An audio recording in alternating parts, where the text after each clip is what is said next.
Today's Thursday, October 1st, 2020. Coming up on Roland Martin Unfiltered, Donald Trump gives aid and comfort to white supremacists. That's what they have always been about. We're going to break this thing down and talk with Congresswoman Sheila Jackson Lee of Texas. Also, black churches are mobilizing to protect their congregations from voter suppression.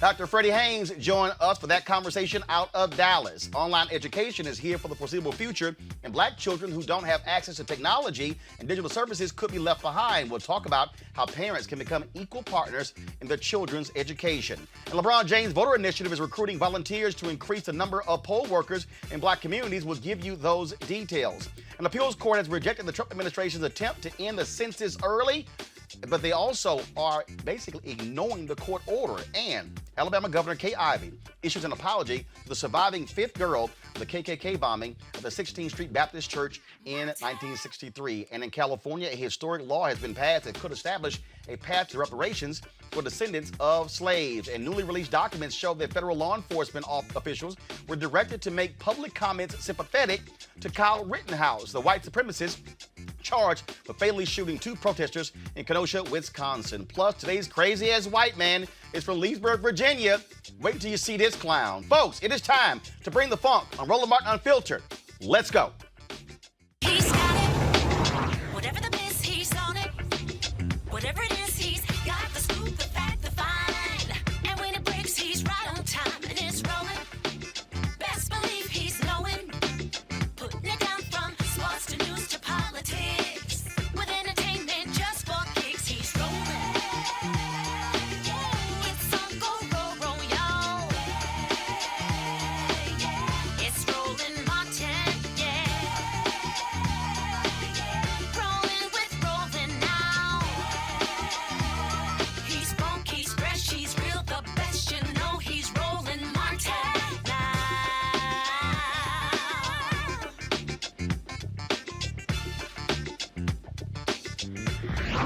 Martin.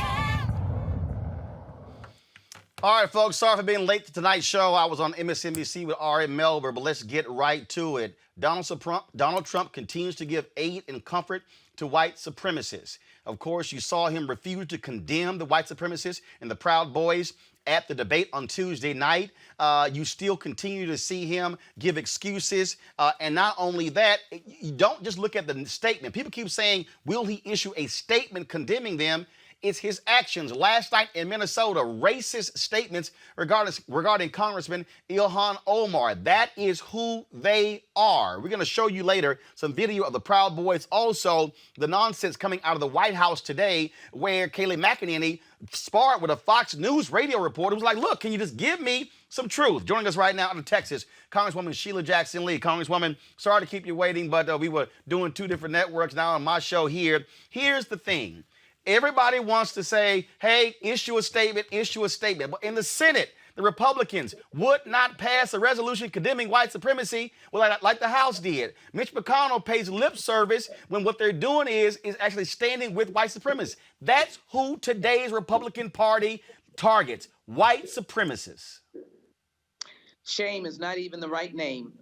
You just simply can't describe comments that when asked to clarify, as you said, words don't really count.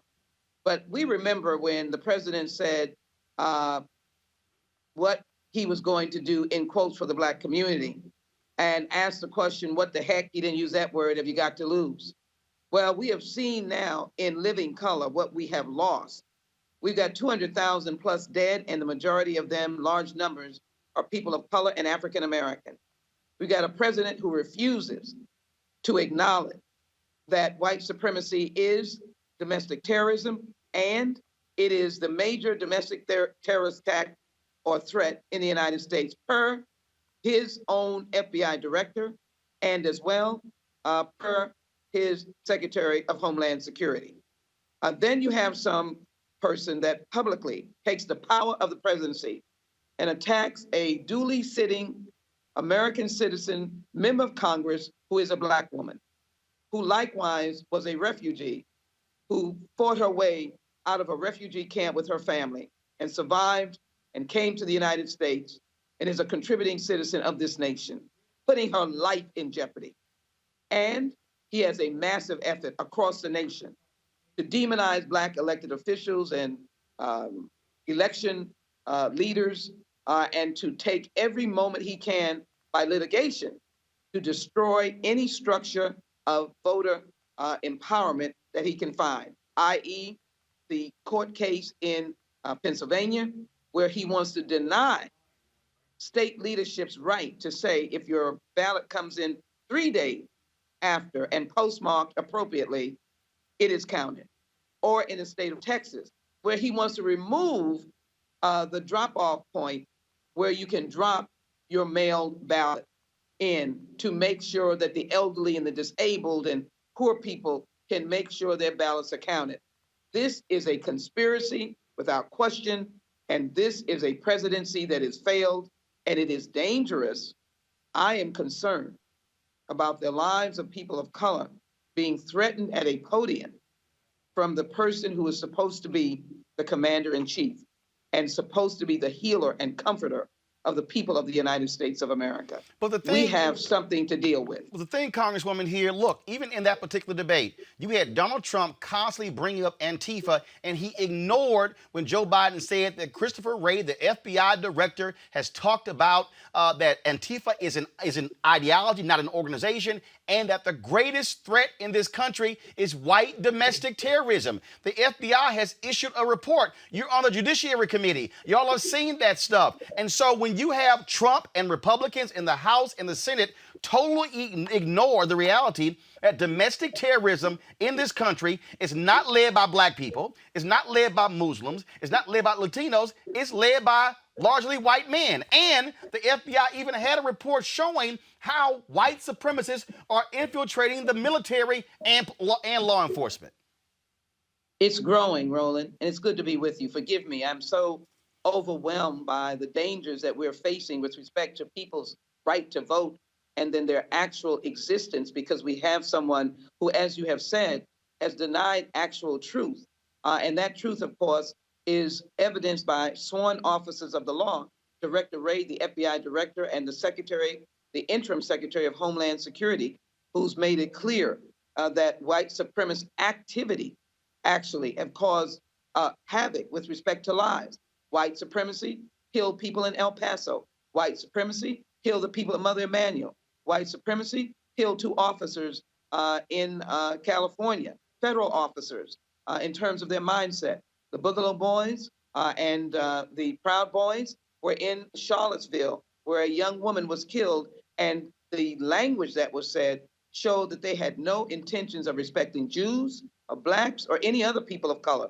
And they were speaking about them not being here. In essence, I paraphrase their words, but it was a frightening display of threat to people of color and who are different. So we have a situation where the president, either his staff has to get him to recognize that this is an election, not a war, and he cannot have war on the American people, and to ask him again, maybe, 3 strikes and you're out. Does he understand the necessity of condemning white supremacy? Is he standing with the groups that the FBI director has called outright domestic terrorists, and the number 1 domestic terrorism or terrorist in the nation comes from the movement of white supremacy and white nationalism? This is nothing to play with. It is serious. And I just want to take a moment, because I know Ilhan Omar. We worked together. We've traveled together. We were together in the merciless violence against George Floyd. His family suffers every day. They live in my area and constituency. And I pray for them, as I do for all of those who have lost loved ones through this acts of police misconduct. But when you take after a member of Congress who is in fact a federal officer, it is a felony to perpetrate an act against a violent act or an act against a member of Congress to cause them harm or for them to lose their life if it is a violent act. And for the leading voice, Commander-in-Chief, President of the United States, to make horrific fun, demeaning fun, over someone who has walked the same path of refugees who have come to this nation for decades and have taken their rightful place as citizens of the United States, fleeing violence themselves, she as a child, and to do this with disdain, with dark humor, with everyone laughing, I believe is really, if it is not the debate, if it is not the failed COVID-19 policies, if it is not the tragedy of 200,000 people who passed away, and let me be very clear, no, he did not bring COVID-19 here, but his failed policies and inaction and making light of wearing a mask, that doctors said that if we had started wearing a mask in February, 100,000 people could have been saved, or thousands, tens upon thousands could have been saved. So my point is that we're on dangerous ground, and when you don't listen to your authority, your FBI, who are dealing with intelligence every single day that comes from their agents across the nation, I deal with them as a senior member of the Judiciary Committee, then we have a crisis. When the Attorney General of the United States, your personal lawyer, asked by me in the Judiciary Committee, says, is there systemic, or I asked the question, is there systemic racism and institutional racism in the United States? And they cannot answer, or they say, I don't believe so. We have a serious problem, and the election is going to be the key element of change. And I can't imagine any American of good faith, beliefs in our values, is not voting like they've never voted before. It is a life or death matter. Absolutely. Congresswoman Sheila Jackson Lee, we certainly appreciate it. Thank you so very much. Thank you for having me. All right, folks, I told you the Proud Boys are a dangerous far right-wing white supremacist group, and they have vowed that they will actually kill people. Watch this video.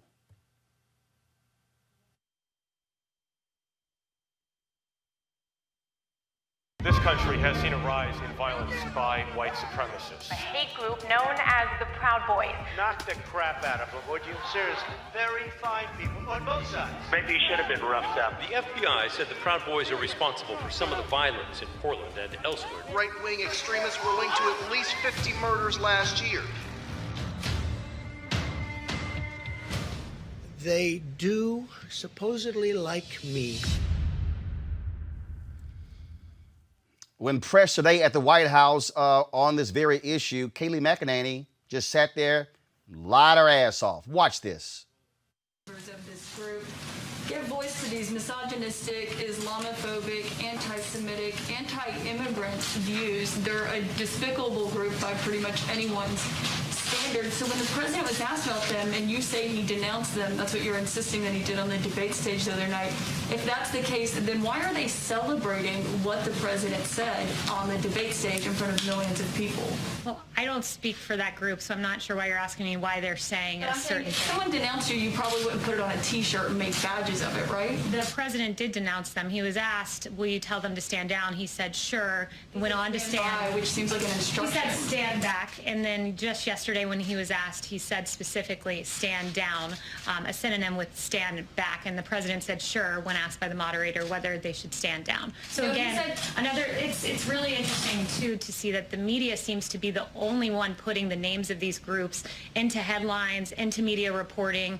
He didn't know who the Proud Boys were. The first time I heard of them was in the debate, but the media continues to put these names into circulation and give them a lot of public attention. But he was given about 12 hours, more than that, since from the debate from when he was asked to clarify yesterday. And he didn't come out and clarify yesterday. Instead, he did what you did when John asked you to unambiguously denounce these groups. You just pointed to past things that you've said. You can't, I just don't understand why you knew you were going to get these questions and you don't have a statement ready to just say, we do unambiguously denounce these groups.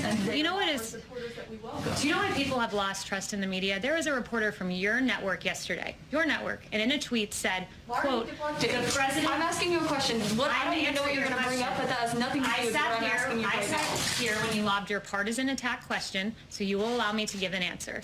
The president and someone from your network said yesterday in a tweet, the president dodged a question about white supremacy. That was a tweet from a CNN reporter. The president specifically, verbatim, was asked yesterday, white supremacy, do you denounce them? To which he responded, I have always denounced any form of that. Those are the facts. And CNN, I know that truth is of no moment to your network, but those are the facts. They're not the facts. Why are Republicans are calling on the president to be more forceful? His own party. Want to see how these racist Proud Boys operate? This one posted this video today. I don't know if a lot of y'all understand this or not, but come November, there's a war coming. Whoever wins, and it's down to two. We already know this. Third party, they don't even matter. It's down to two. One or the other is going to win. As a certain supporter, we know which one's going to win. Trump 2020. But there's a thing about it.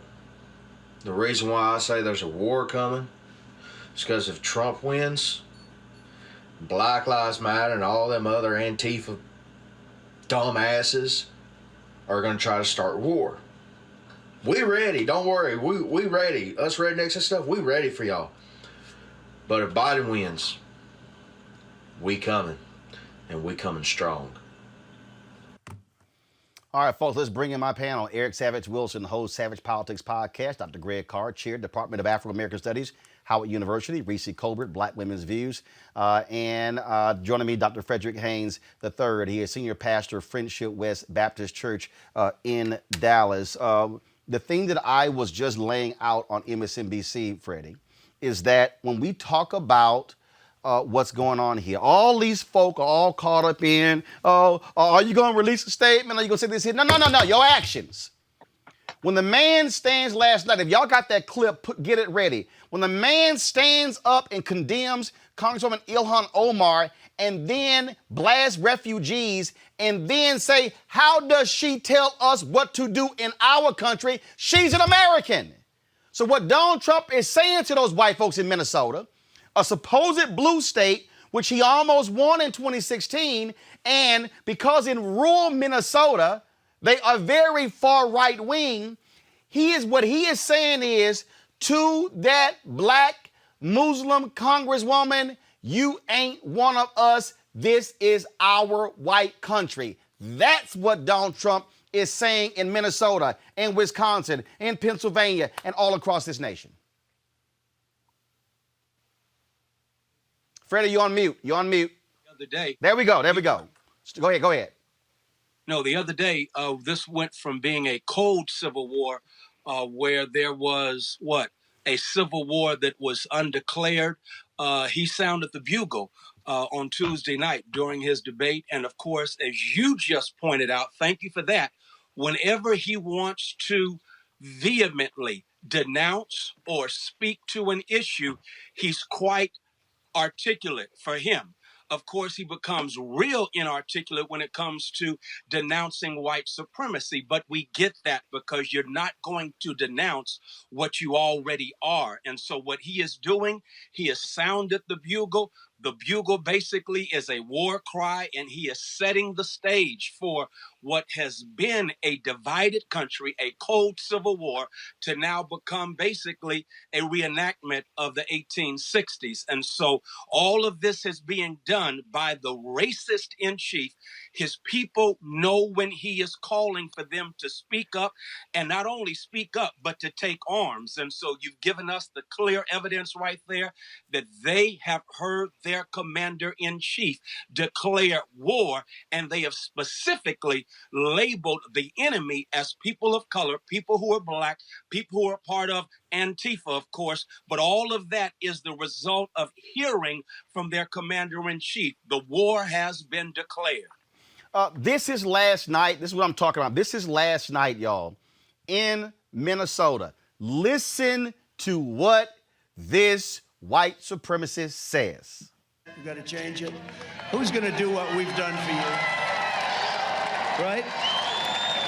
Another massive issue for Minnesota is the election of Joe Biden's plan to inundate your state with a historic flood of refugees. Biden and crazy Bernie Sanders have agreed on a manifesto. Did you see last night? I didn't agree. After the show, they said, oh, actually he did. Oh, great. They fact-checked. They found out he made a mistake, slight mistake. It's the worst thing you've ever seen. But they pledged a 700% increase in refugees. 700%. Congratulations, Minnesota. Congratulations. Now, And what about Omar, where she gets caught harvesting? What the hell is going on? I hope your U.S. attorney is involved. What is going on with Omar? I've been reading these reports for 2 years about how corrupt and crooked she is. Let's get with it. Let's get with it. I mean, frankly, harvesting's terrible, but it's the least of the things that she has done. How the hell? Then she tells us how to run our country. Can you believe it? How the hell did Minnesota elect her? What the hell is wrong with you people? Right? What the hell happened? These guys in the stand up. Are you a big fan of Omar? I don't think so. Stand up. Look at this guy. It looks like nobody's going to fight him. I don't think you're a big fan of Omar, right? No, she's been crooked for a long time. This is the least of it. It's time. And you know what? AOC also. It's time. It's time. You take a look at the corruption, the disgusting corruption. 700% increase, refugees coming from the most dangerous places in the world, including Yemen, Syria, and your favorite country, Somalia, right? You love Somalia. This guy loves Somalia. Biden will turn Minnesota into a refugee camp, and he said that. Overwhelming public resources, overcrowding schools, and inundating your hospitals. You know that. That's real clear, Greg Carr. I love it, man. I'm embracing it with both hands. Finally, after 203rd centuries, we're going to get this over with. In the words of Donald Trump, it's time.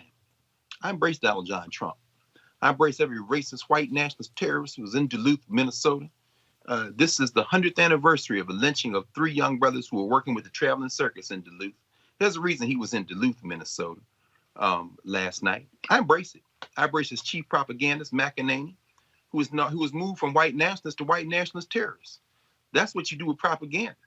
Agent of Goebbels. This is Nazi Germany. Mm-hmm. So in the words of Donald John Trump, it's time.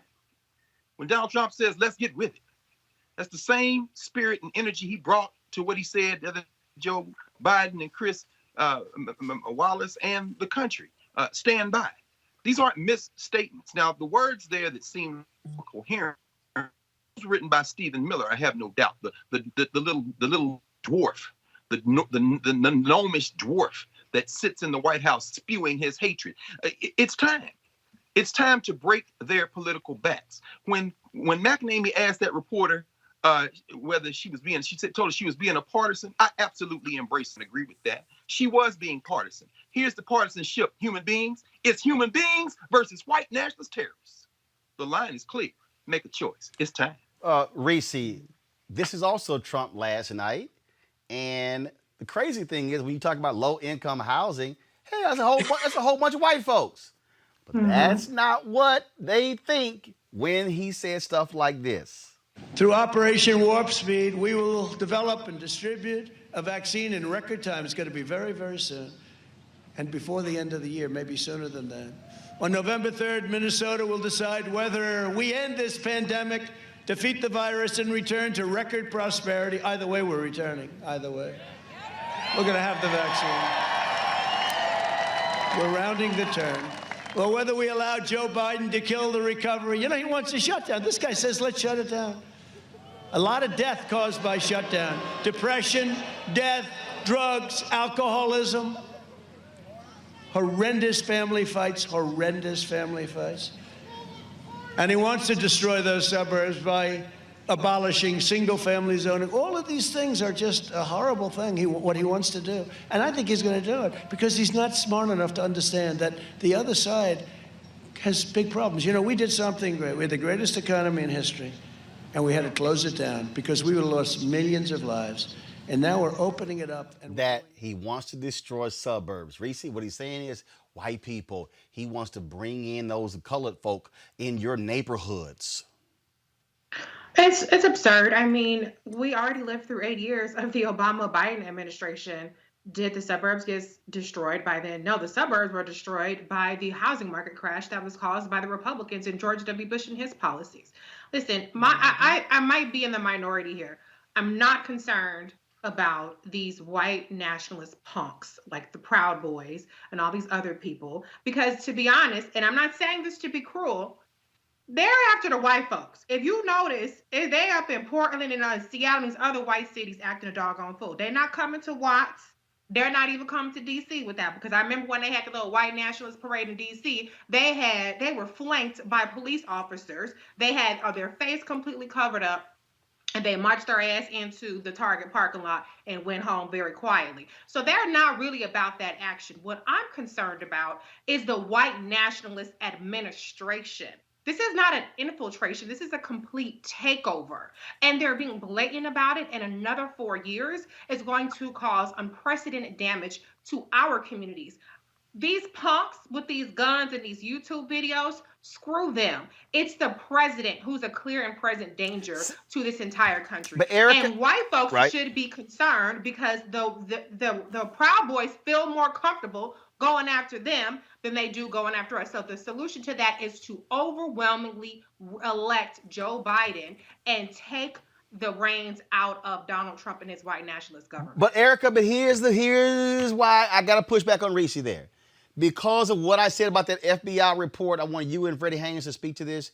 Because when they say white supremacists have infiltrated the military and law enforcement, we saw what happened in Kenosha, where law enforcement, they threw bottles of water at Kyle Rittenhouse and those white guys with guns. There are other videos where the cops in Portland were telling the Proud Boys, you know what, we glad you guys are out here, march on this side of the street. And so the problem is when you have white supremacists now with badges and guns. This is not just the administration. The issue is now it's in law enforcement. Now they're in our neighborhoods. When that group uncovered, we had the woman on when they uncovered that Facebook group, all the racist comments that were being said in that private Facebook group. When you've had white cops who've been fired in Florida, in San Francisco, Philadelphia, St. Louis, different parts of the country. That's what's going on, because the Proud Boys, they are targeting those kind of people, white men and white women who are in law enforcement and the military. Right, Roland. And as I've mentioned on this show numerous times, I am a veteran of the United States Air Force. And so we were sworn an oath.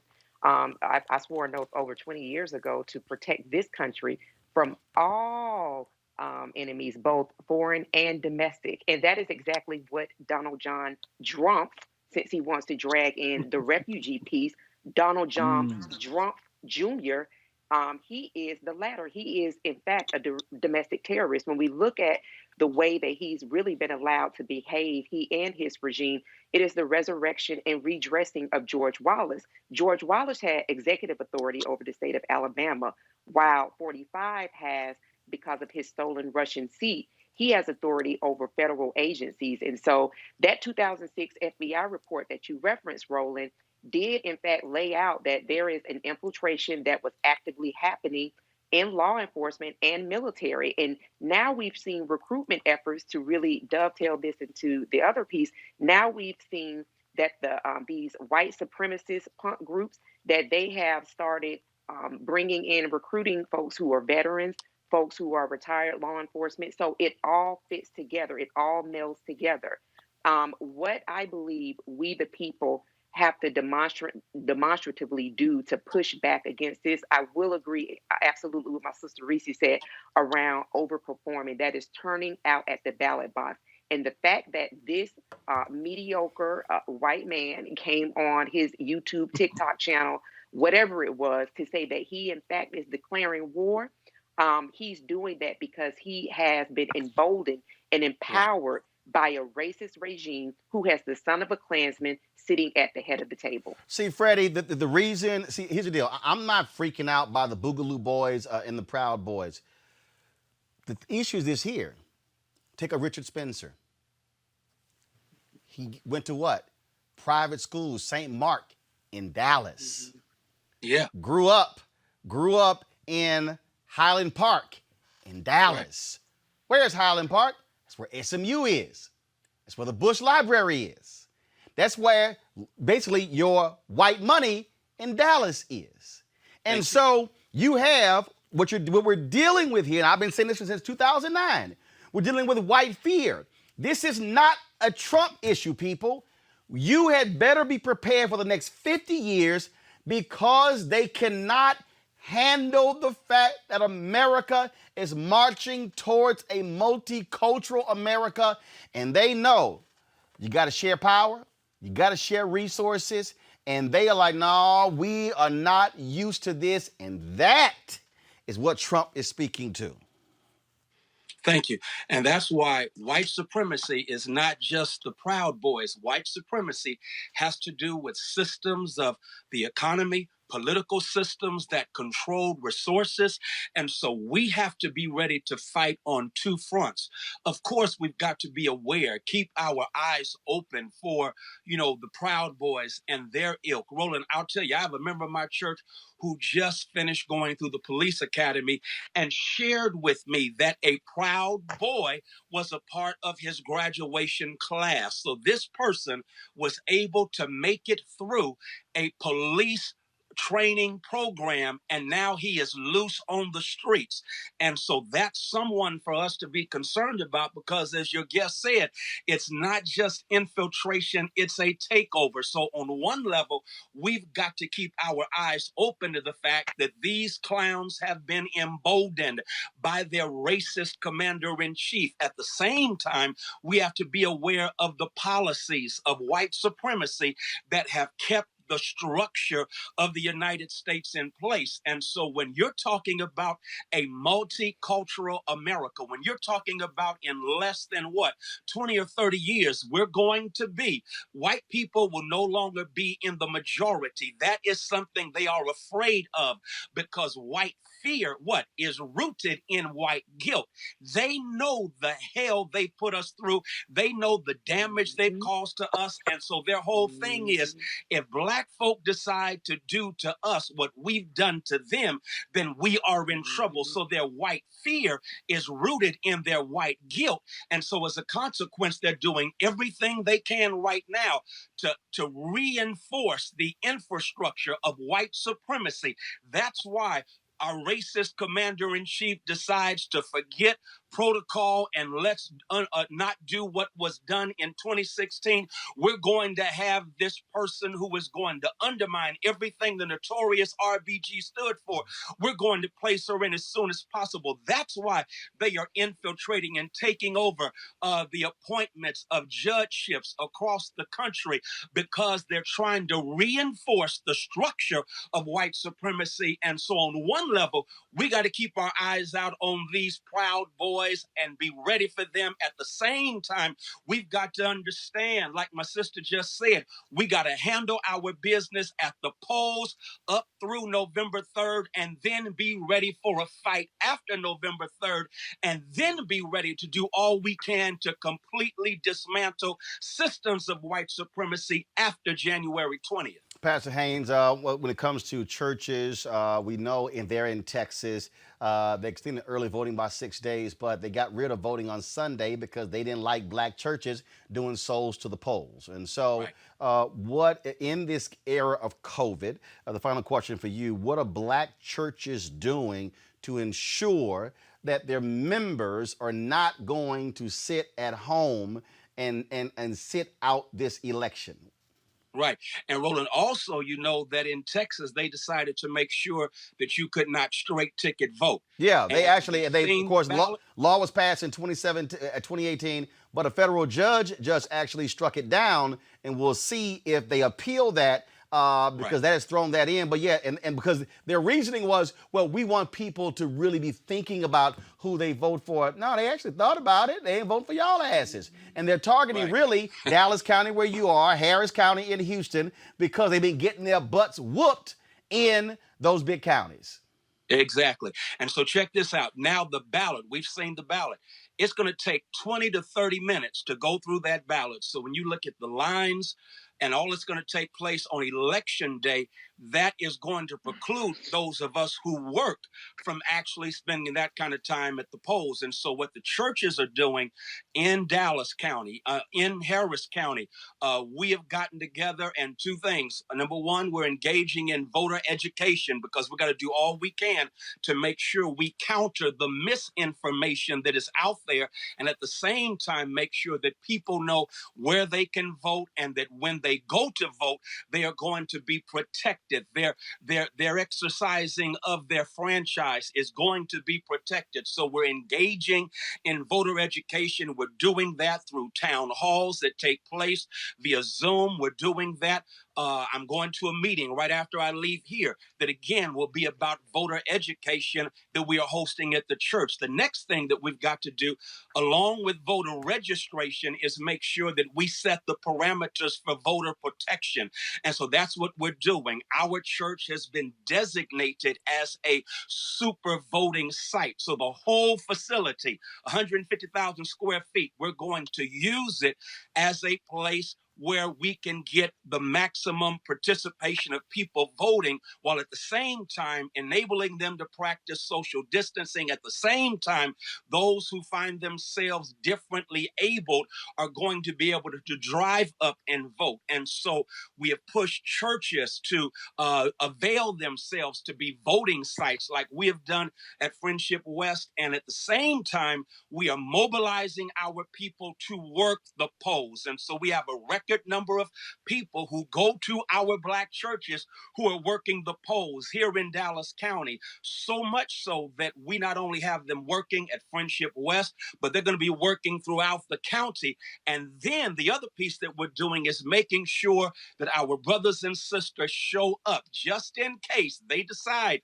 that they're going to patrol the polls. They're going to know that we are going to be right there patrolling them. And so the church is ready now to handle business. We have registered voters. We're going to have another big campaign this coming Saturday with Congresswoman Johnson. And we are at the same time doing all we can to educate people about races around the country. Roland, you know this. I had a conversation with Congresswoman Maxine Waters earlier today. And of course, Republicans have put $4 million behind one who looks like us but thinks like Cameron up in Kentucky to run against Maxine Waters. And so we're also using our platforms to educate our people that all who are our color ain't necessarily our kind, and we've got to support them. And so we're even planning, though I'm in Dallas, to do what we can to support our awesome Congresswoman Maxine Waters, Barbara Lee, and Sheila Jackson Lee, and others around the country who are facing challenges. And so that's what we can do as pastors, as individual citizens, while at the same time mobilizing our members and making our churches available. Reverend Frederick Douglass Haynes, I certainly appreciate it, man. Thank you so very much. Thank you. Greg, the thing that, and I've had people hit me up, they like, man, why are you so passionate about this? I'm like, because we better understand this ain't just about us. This is children's children. When you look at the courts, when you look at the fact that, again, Gorsuch, 53, Kavanaugh, 55, this woman, Amy Coney Barrett, they're trying to put on, she's 48. You look at Sam Alito, 70, Clarence Thomas, 72. You look at John Roberts, 65. You're talking about folks who on the low end, if you lose Ruth Bader Ginsburg down at 87, on the low end, they're going to be there for the next 15 years. On the high end, 39 years. That's why there's a sense of urgency. Absolutely, Roland. We're at a moment when we're looking at really an inflection point. This country is going to become something very different in the month of November than it has been in the 2 1/3 centuries, than it was the 2 1/3 centuries prior. That may sound alarmist, but people need to understand, if you understand history, if you study history, you understand that this thing is really getting ready to change.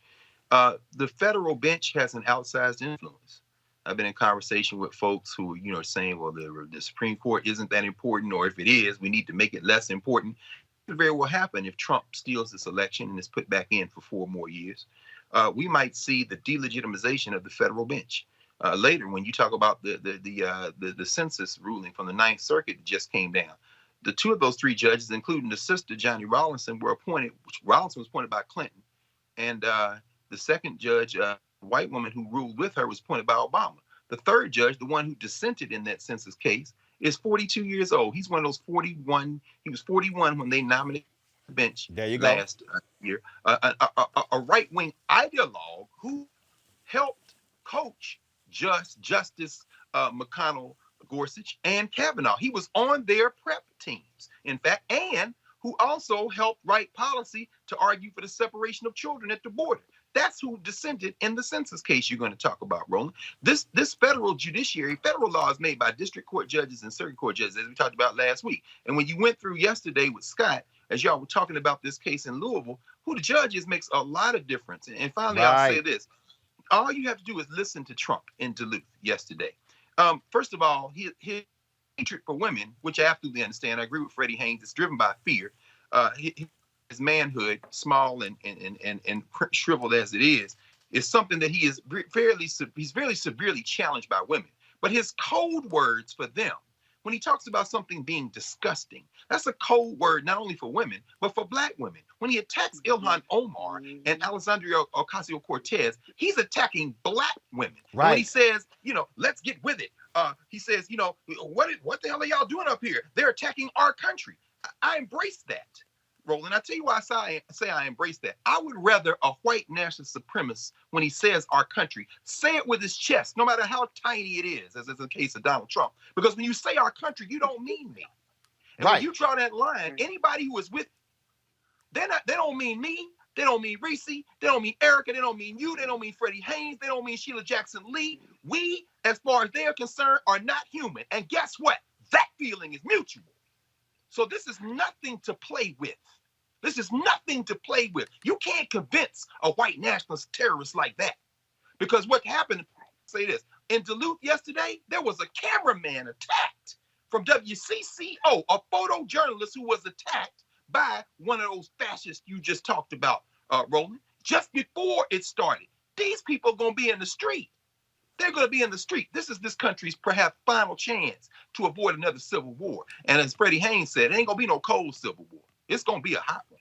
The thing that we've been talking about, Reese, is infrastructure, not just sitting here saying, just vote, no planning forward. Remember, back in September, the NAACP Legal Defense and Educational Fund, and more than a vote, an initiative led by Lebron James, formally launched the We Got Next advertising campaign to recruit young people to serve as poll workers during the 2020 general election. Here's their ad. We got an opportunity, a responsibility, not just to ourselves. We got a legacy to uphold, people to make proud. So we got to take advantage of the moment, of the momentum. We got to protect our power, be the vanguards of our own voices. We got to keep doing the work, because our right to be heard won't be taken away on our watch. We got this. We got next. Reese, since it was announced, they have recruited 10,000 volunteers. In a news release, the organizations said the second phase of their push would be aimed at 11 cities where significant poll workers shortages remain. Those cities include black voter hubs in the South, like Birmingham, Jackson, Mississippi, Houston, San Antonio, and Montgomery, Alabama, as well as cities with significant black populations in critical battleground states, Charlotte, Cleveland, Detroit, Flint, Milwaukee, and Philadelphia. This is what I'm constantly talking about, what I was saying to Ice Cube, what I was saying to Diddy, what I was saying to the rest of these folk. You can't just make statements. You got to put together infrastructure. Absolutely. And this is exactly why I said I'm not as concerned about the Proud Boys and all their bluster, because you're going to have record number of black people, like Pastor Haynes said, patrolling the people who think they're going to come and patrol us. The infrastructure, the infiltration, all that stuff, I did acknowledge that. But I mean, in terms of what's going to happen and who's going to show up, we're ready for them.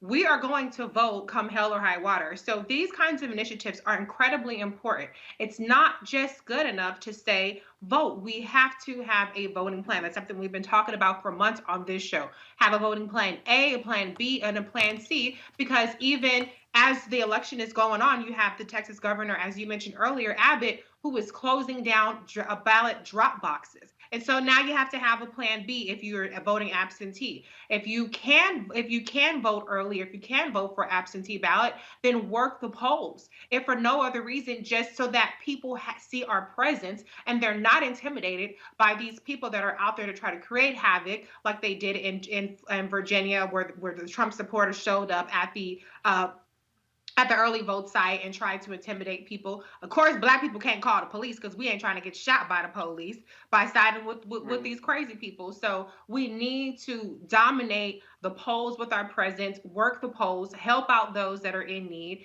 And we need to make sure that not only do we submit our ballots, but that we fill them out properly, that we follow all of the instructions, including the kind of ink that's being used. So we need voter education. In North Carolina, I believe it was the Black rejection rate is twice that of the white rejection rate. And so there are a lot of things that we need to do infrastructure wise so that we not only have the presence at the polls, but that our ballots actually get counted. Erica, the reason I keep talking about how we link white supremacy, a federal appeals court has denied the Trump administration's request to temporarily block a lower court order that extends the 2020 census schedule. The Census Bureau will continue accounting as ordered by the lower court for now, according to the new ruling by the 9th U.S. Circuit Judge Johnny Rawlinson and Judge Morgan Christian, who are part of a 3-judge panel. Rawlinson and Christian wrote in their order, given the extraordinary importance of the census, it is imperative that the Bureau conduct the census in a manner that is most likely to produce a workable report in which the public can have confidence. The hasty and unexplained changes to the Bureau's operations contained in the replan created in just 4 to 5 days risk undermining the Bureau's mission. Now, Erica, here's the thing that was crazy. The Commerce Secretary, Wilbur Ross, he literally was like, oh, damn the court order. So those judges have said, no. Bring your ass in court so we can now deal with this, to the point Greg was saying earlier to the people, y'all, those are federal judges. So the census is tied to the money. The census, Erica, is tied to the redrawing of districts. The census and the redrawing of districts is tied to political gerrymandering. And so the reasons Republicans have a large lead in Florida and Texas and Mississippi and Alabama and Tennessee and Georgia and Arkansas is they control the state legislature, which means they control the state Supreme Court, which means that when they pass a law, it's affirmed by the state Supreme Court. And so then the only way to stop them is when you sue and go to federal court. And then you have, frankly, progressive federal judges who are not serving as their backstop. So for the people out here who keep sitting here saying, man, you keep talking about Joe Biden, fool. If you get more right-wing federal judges, they are going to say, yeah, y'all can stop counting. Which now impacts, now you want to talk about trickle-down impact? That's a trickle-down effect, Erica. Absolutely, Roland. When we think about the vote and we think about the census, those are two really big parts of the body politic when you just laid it out perfectly. And we're thinking about the census and talking about redistricting. That's every 10 years that starts with the number 1. So we will immediately go into redistrict the drawing of the maps, as you just shared with the viewers, on next year. Now, it is important for everybody to participate in the census, which you can still go to 2020census.gov. Roland has been running this on his show for months now. It takes 10 minutes, and it's literally 10 questions to complete. When you're talking about wanting better and having and demanding better for your community, the census is one way to do it. That when you're talking about making sure that you have representation, unlike what 45 said about Congresswoman Ilhan Omar, the census is a way to do that. This gives each and every one of us a voice, because the miscount that happened in 2010 is not one that the Black and other communities of color can afford. You mentioned the state legislators. In 2010, that's when we saw, in that decade, we saw state legislatures that began to be controlled by Republicans because of an undercount. 16 state legislatures flipped after the 2010 midterms. 16. That is unprecedented. And so when you connect that to what can be happening under the guise of COVID, under the guise of people that have been impacted negatively by COVID through their jobs, through housing, people that are fighting to stay in their homes. I know there's something really huge that's happening with New York and saying that, listen, we need rent to be canceled. This is happening all across America. Participation in these two functions of government is what's going to help. And you mentioned Wilbur Ross. It's important for viewers to understand too that as the Secretary of the Department of Commerce Department rather, this man is a $600 million wealthy person. He is 175 years old. The way that he sees the country is a way that is not going to change. So he's, definitely wedded to this regime's goal of making sure that immigrants or people who are undocumented Americans are locked out, to make sure that Black, LGBTQIA communities, marginalized communities that really do have a fear of completing the census, that they will be locked out, and that this apartheid state that they are desperately seeking will be locked in by both of those pieces. And the thing again, Reese, when we start looking at how these things impact Texas, Democrats, if they pick up 9 seats in the House for the first time in more than, I think, almost 20 years, they will control the House, which means Republicans can't politically gerrymander, because when you do your districts, the House and the Senate have to agree on a bill. So this time, what's going to happen is Republicans can't completely control the process and freeze Democrats out. So I put it out today. I said, if Texas, all my people listening in Texas, vote for every Democrat running for the House. Because now, if the Democrats control the House and the Republicans control the Senate, they have to compromise on districts, and you won't see them redrawing districts where you have this imbalance like you have in Wisconsin, where if Democrats won 55% of all statewide votes, yet Republicans control 58% of the damn legislature. And that's the same thing across the country. I mean, the Democrats overwhelmingly won the popular vote in 2018, and yet the Republicans actually gained seats in the Senate, which is insane. So absolutely, I mean, the census touches every single part of our life. And a big part of the rationale that I hear from people in terms of them not wanting to vote is that they don't feel like the government is doing enough for them.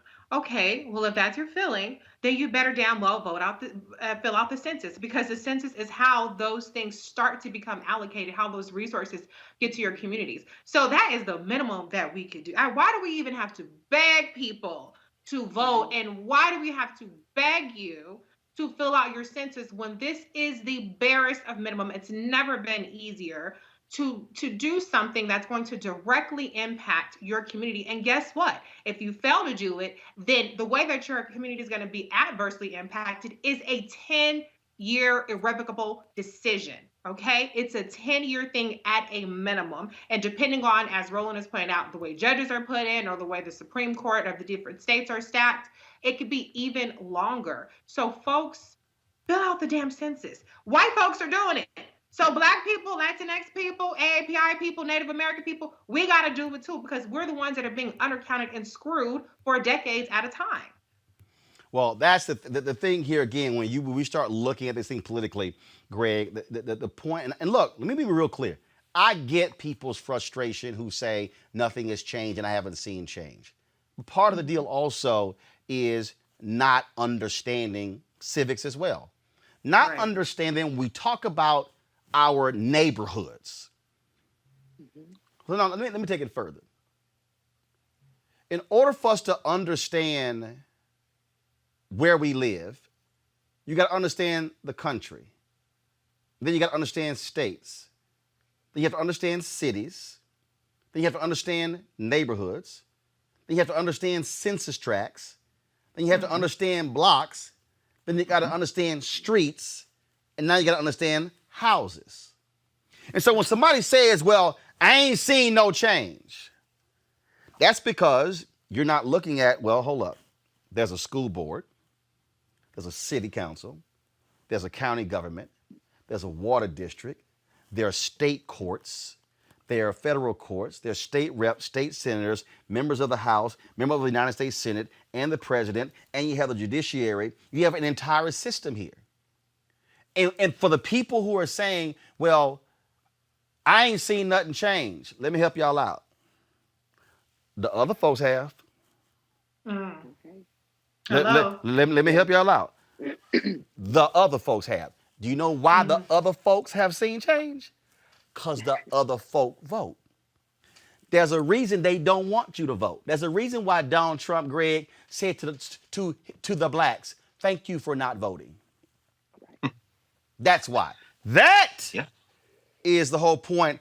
And that's why I believe media, especially black media, has got to stop spending so much goddamn time on gossip and entertainment and sports and use the power of this medium to educate people on basic civic stuff every single day so we're not walking around grossly illiterate to what is happening in the country.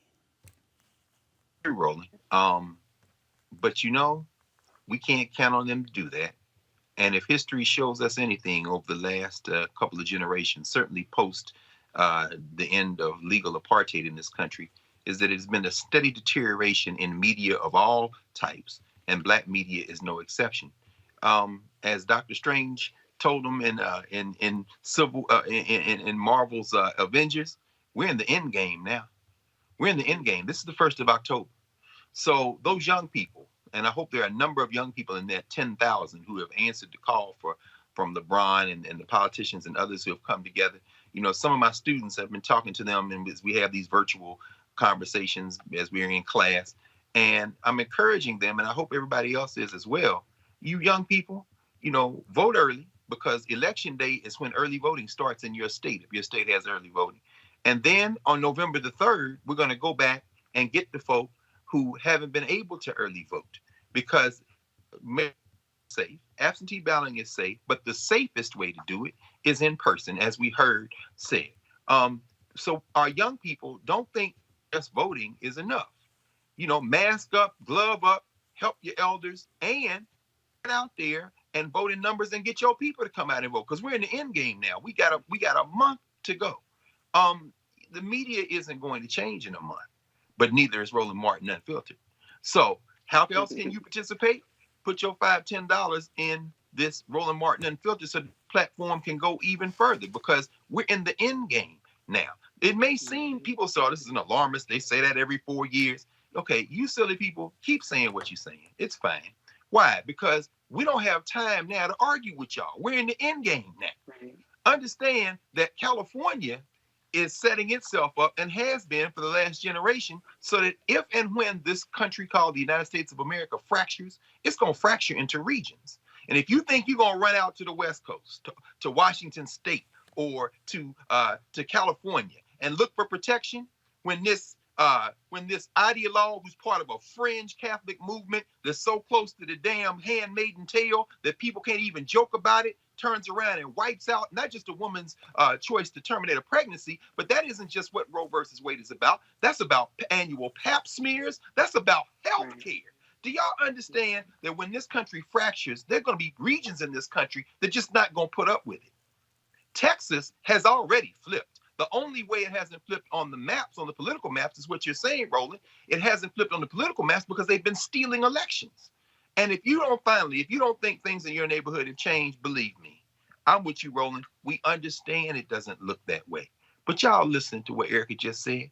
Y'all listen to what Richie just said. Take 10 minutes and fill out the census. Because trust me, when you look at who funds your schools, when you look at who funds the fire department, when your child is looking for a job in the civil service, whether it be the post office or any other government job, and finds out the job, resources are allocated in moments like this. It isn't when the decision is made to spend the dollars. It's when the decision is made not to fill out the paper that says, hey, I'm here, and add me to the roll. Everybody has a role to do in this, and voting is only one action. You've got to participate. You have to fight for the world you want to build. You can't just sit back and watch it on TV and hope that 90 Day Fiancé and the Real Housewives of Kalamazoo is going to hit you to your place.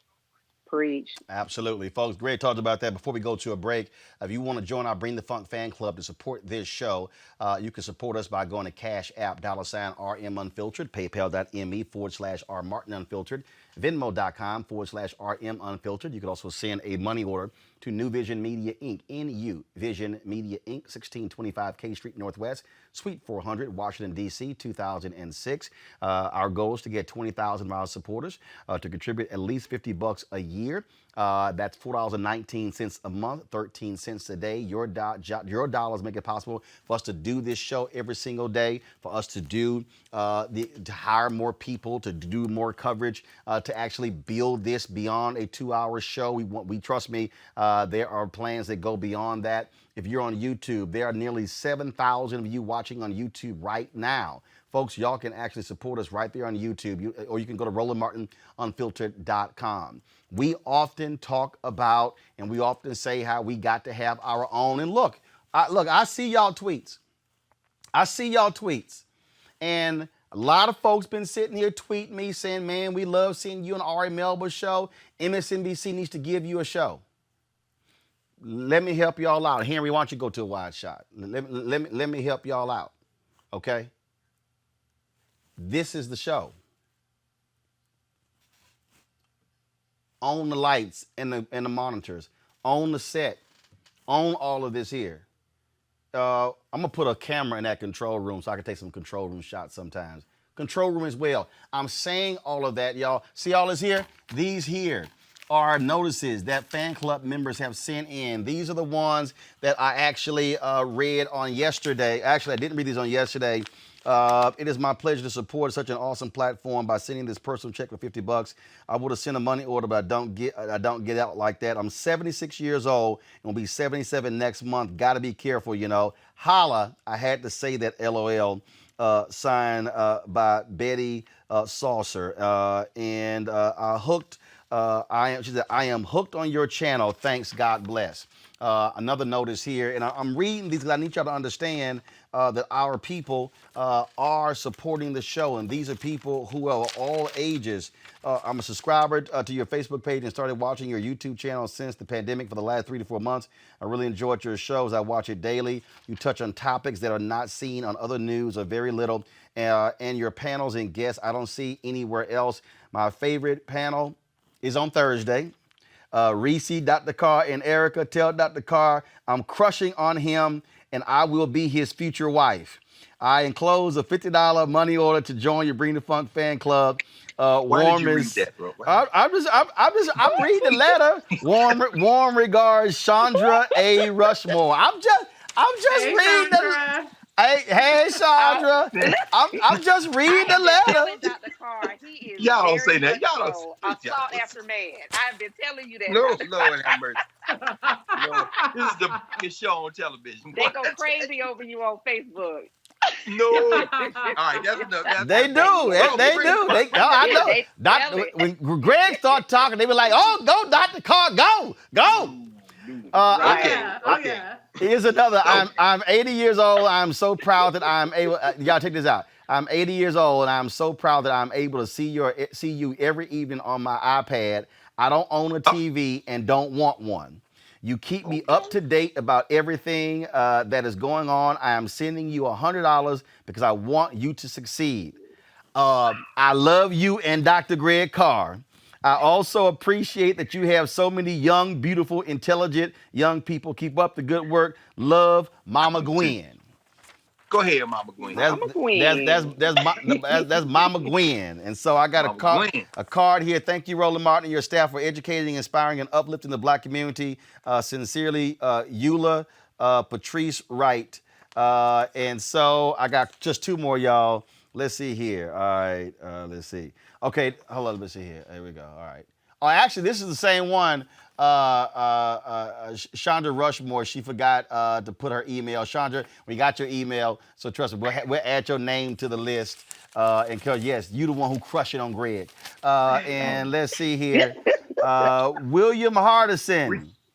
You are doing a fine job. Keep up the good work. I'm a supporter, voter, and want to be a fan club member. Thank you so much for your efforts. Again, folks, look, this is why we created this thing. Y'all send me stuff. I told y'all somebody sent me the Vote with Love mask. Chelsea, bring me that box that's on the counter real quick. Bring it. I took a photo. Yeah, Chelsea or Lanny, go get that box, please. That's how black this show is. Hey, go get that box. It's on the front counter, office counter. So a sister from Dallas, y'all, sent me, I'm going to give a shout out. I took a picture. I meant to post it. So I'm going to do this before I go to break, y'all. Our education segment is coming up. We're starting a weekly education segment called Education Matters, which is sponsored by my school choice. It's the Black Choice Initiative. That's coming up next on the show. Bring it here. So this sister sent me some stuff. And see, now y'all going to start sending me stuff just so y'all can get shout outs. Let's see. Her name is, and I love this movement. It's called the Shut Up and Vote Movement.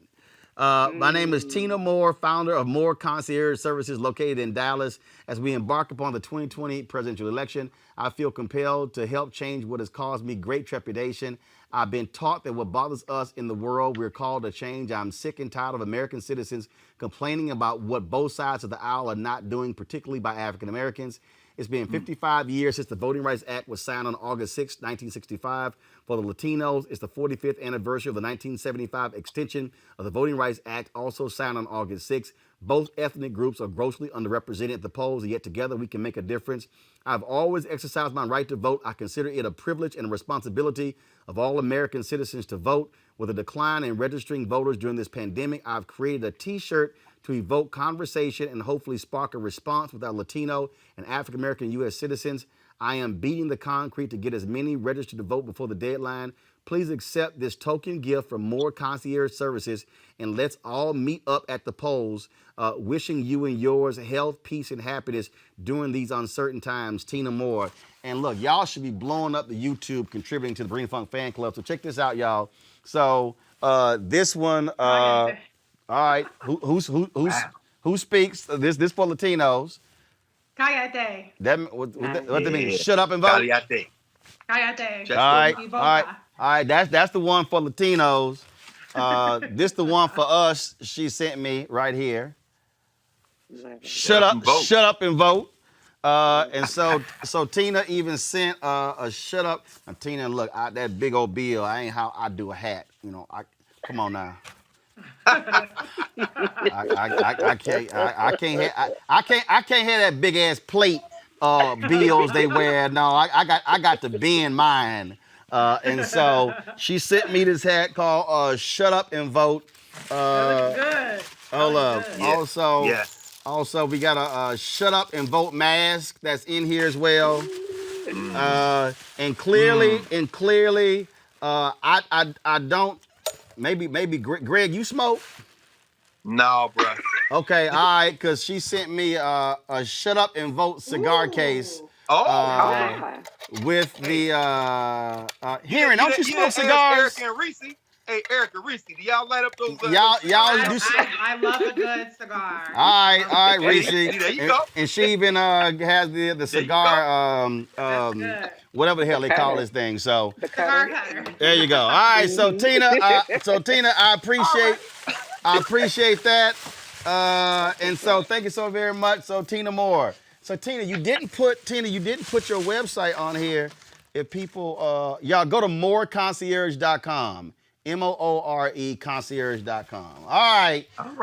So there we go there. So please support what we do. Y'all should be giving money like crazy. And yeah, shout out to GreekTraditions.net. My frat, he sent me this. I've worn a bunch of their shirts. And so they make these for all fraternities and sororities. And so they put the crest, of course, right here on the O, which is vote as well. All right, y'all. Got to go to a break. We come back on Roland Martin Unfiltered. We will talk Education Matters. We'll be back in a moment. You want to check out Roland Martin Unfiltered? YouTube.com/Roland S. Martin. And subscribe to our YouTube channel. There's only one daily digital show out here that keeps it black and keep it real. It's Roland Martin Unfiltered. See that name right there? Roland Martin Unfiltered. Like, share, and subscribe to our YouTube channel. That's youtube.com/Roland S. Martin. And don't forget to turn on your notifications so when we go live, you'll know it. Hi, I'm Jose Antonio Vargas. I'm founder and editor of EmergingUs.com. You only have one vote. Use it.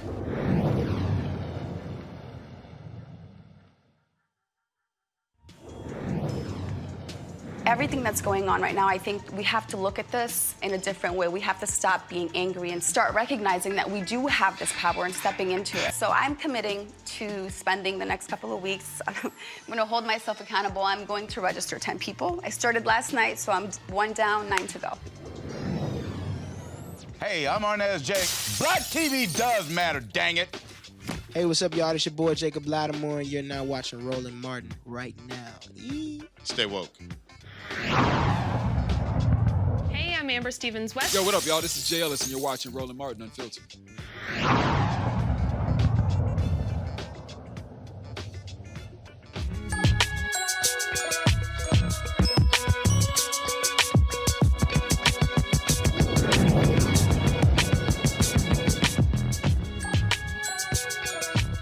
All right, so this is the debut of our new segment, Education Matters, sponsored by the group that my wife and I co-founded called School Choice is the Black Choice. Now, of course, the issue of education is important, and we're now dealing with, of course, coronavirus, and that is as positive COVID-19 testing continues to rise among students from kindergarten to college, it looks like homeschooling will be around for a while. In far too many cases, Black parents lack the necessary digital resources to homeschool adequately. Black children could be left behind. Urban Tech is working to give parents the tools they need to become partners with the schools to make sure that doesn't happen. Joining me now is Patricia Bransford, founder and president of Urban Tech. So, Patricia, first of all, what is Urban Tech? What is Urban Tech? Yes. We are a 25-year nonprofit that was established to close the digital divide. So the first 15 years, we actually put in centers all over the country in poor communities to train people on Microsoft Office so that they were eligible for high-paying jobs. We did that, put 2 million people in jobs. We now see a need to establish high-tech centers in homes to extend the classroom.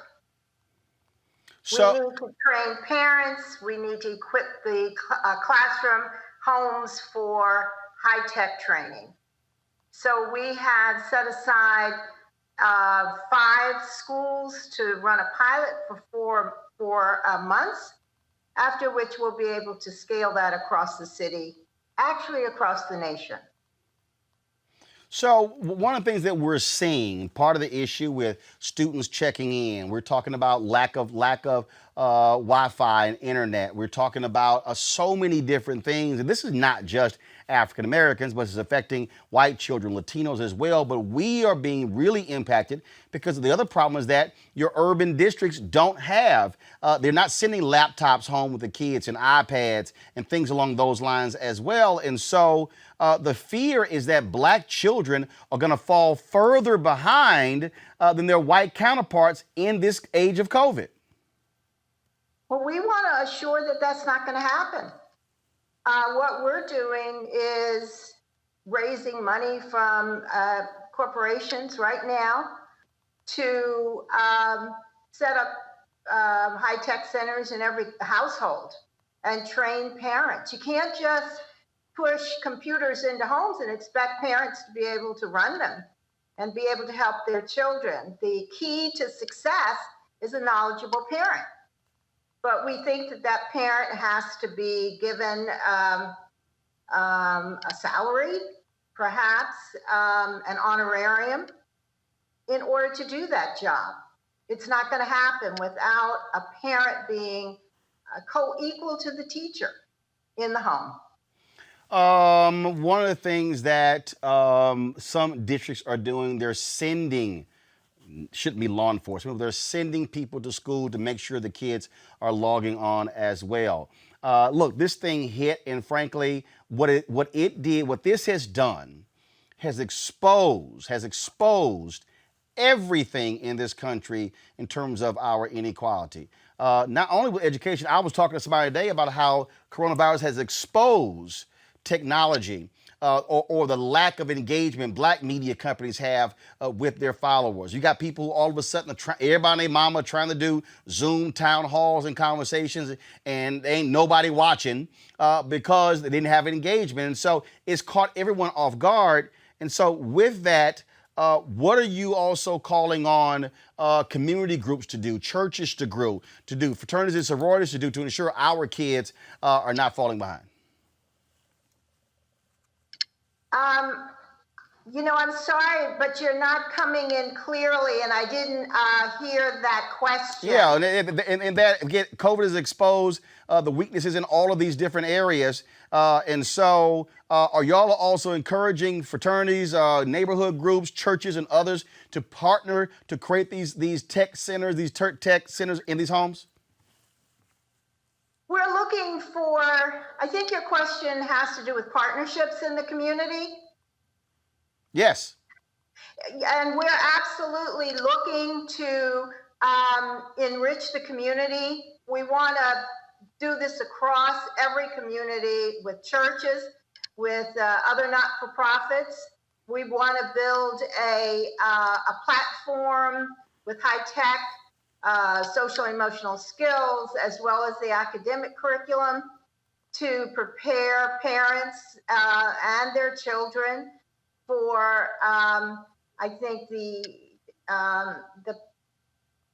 the resilience and that they need to have in order to sustain this period, a very difficult period in American history.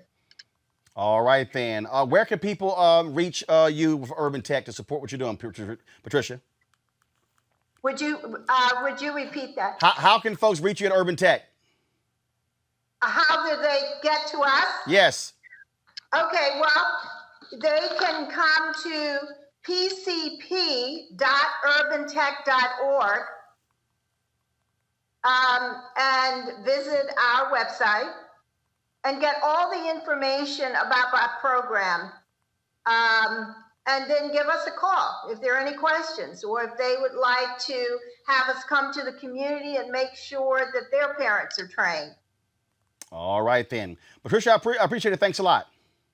Thank you. Greg, this thing is, look, you're experiencing that, Greg, right there with Howard University. HBCUs are experiencing that. And we're talking about college students. I mean, my goodness, if we start talking about elementary kids and middle school students and high school students, it becomes even more of a problem. I mean, this is, look, I keep telling everybody, okay, y'all need to forget this nonsense that we're going to be back in classrooms in January. No, at the earliest, we're not going to be back in classrooms until fall 2021. At the earliest. I'm not even confident about fall 2021. This is going to be an issue for us. Absolutely. It is, and I won't call it the new normal, because the old normal wasn't good. And this isn't good, but it has the potential to be something very different. It is the end, in many ways, of the university as we knew it prior to this spring. You said, Roland, I think you put it beautifully, brother, and very succinctly. Everything has been laid bare. And what we're seeing on a day when New York City announced that they now are fully open, but it's about 50-50. About half of those students in the New York City public schools are line class. They started elementary school kids a couple of weeks ago, but about almost 500,000 students have elected not to go. They're going to stay at home. We're not going back. If this virus disappeared tomorrow, inshallah, if it was to happen, but we're not going back to the world before, because what has been revealed is what is essential to learning and what is not essential to learning. There's a whole generation of administrators who are going to have some defending their jobs to do. Oh, there you go. Going back into these brick and mortar. You know what I'm saying? So when you're talking to this sister, well, I'm listening to you talk to Sister Bransford, who's been in this for a very long time, who came up through IBM, came out of North Carolina, through Washington, D.C., these barriers, and is now trying to figure it out. Trust me, none of us have the answer, but I can tell you right now, education is about teaching and learning. And what this country is going to have to learn now is that there is no substitute for supporting teachers who have content mastery and the capacity students acquire it, and those soft skills and those transferable skills. So we're not going back to the way it was, brother. This is the end of education as we knew it. So if we don't do something, we're going to see not only declining enrollment, because we are seeing these students, K-12, I'm talking to teachers every day, they are literally disappearing from these virtual classrooms, brother. We're going to have to invent education in this country. I won't say reinvent, because public education was never a priority in the United States of America. See, Rishi, the reason why, and let me be clear to our people in this segment, we're not just going to be doing school choice and charter schools and stuff like that in the segment. It's an education segment. And I've had people receive, I don't know why, it's like, you trying to end public education. I'm like, no, I'm not. I said, but also, I ain't stupid. My deal has always been, if there's a mechanism that's created where we can teach our own, I'm 100% down with it. Like I told people, I can't be against damn charter schools or online school, but then I support HBCUs. To me, it's the same thing. It's the same thing for me. And so here's the opportunities, which is why we had them on. And I keep saying to other black people, y'all, this is a moment of opportunity, black people. If black people who understand technology can come up right now with ways to educate our children virtually, this is the moment. I got to find the photo. Did y'all see a photo of a brother? I think he was in Nigeria, Kenya, or Ghana. And it was an amazing photo. I wish I could find it. He had 50 or 60 monitors. I did see that, yeah. And he had each one of his students in the monitor. And he was sort of looking like Captain Kirk, standing in the center and was sitting here educating those children in this virtual classroom. I need black people to say, yo, we got the smarts, we got the knowledge. We can create our own online digital learning modules right now, and then do it, test it, retest it, and then take it to the districts and say, we found a much better way to educate these kids than what y'all doing right now. That, to me, Reese, is the opportunity for black people right now. And I think that people are going to seize that opportunity, but I think parents, more importantly, are going to seize the opportunity because a lot of parents are frustrated with the quality of virtual education. I think that everybody appreciates teachers and the remarkable challenge that they're trying to overcome in these unprecedented times. But a lot of my friends are finding their own resources, finding their own curriculums, finding particular people on YouTube channels that are more engaging for their kids. And so I do think that there's going to be a different market for it. But we also have to take into account the affordability thing. We're all paying taxes for public schools. And so what happens when those become less effective, when the attendance goes down and things like that, and parents have to supplement what they're already paying in taxes to try to find curriculums that work for their students. I know that one of my friends, for instance, is, people have recommended curriculums that are $200 or programs that are several $100s. Well, that is unaffordable when you're already paying taxes and you already have all these other challenges presented by COVID. So I do think that there's going to be a new education economy.